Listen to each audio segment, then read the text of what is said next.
Dahil sa patuloy na pagtaas ng kaso ng teenage pregnancy sa Region 1, mahigpit na nagsasagawa ng hakbang ang Commission on Population and Development o CPD upang mabigyan ng kamalayan ng mga kabataan. Sa kapihan sa Ilocos ng PIA, inilahad ni CPD Region 1 Information Officer Miss May Grace Ariola ang taas-babang kaso ng teenage pregnancy sa magkaibang age group. Sa ibinigay umanong datos ng Philippine Statistics Authority, tumaas ang kaso nito sa 15 below age group mula sa 38 cases noong taong 2020, pumalo ito sa 137 noong 2023. Samantala, bumaba naman ang naitala sa 15 to 19 years old na age group na nasa 6,820 noong 2020 ay bumaba ito ng 5,977 itong 2023. Under 15 years old po natin ng mga kabataan, ng 2020, meron po tayong 38 na cases.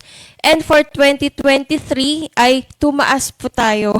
Unfortunately, naging 137 na cases na po ng 2023. And ang good thing naman po, kahit tumaas yung cases po natin ng under 15 years old, ay bumaba naman po yung cases po natin ng among 15 to 19 years old po sa mga kabataan po natin. So from 2020 na 6,820, ay noong 2023 po ay naging 5,977. So, bumaba naman po. And same lang din po yung cases po natin sa ating mga 4 provinces. So, sa mga under 15 years old po natin, tumaas po yung cases sa lahat ng provinces, and 15 to 19 ay bumaba naman po yung mga cases po nila.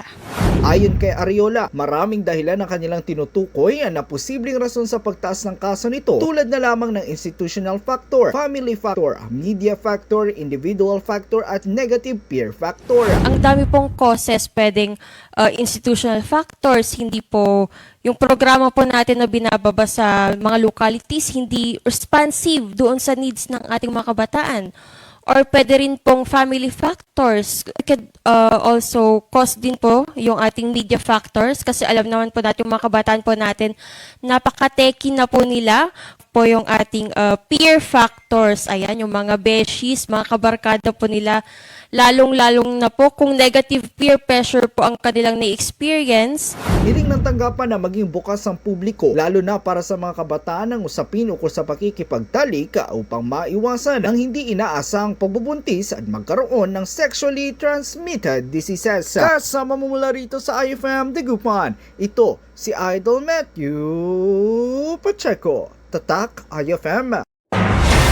IFM News. IFM News. IFM News.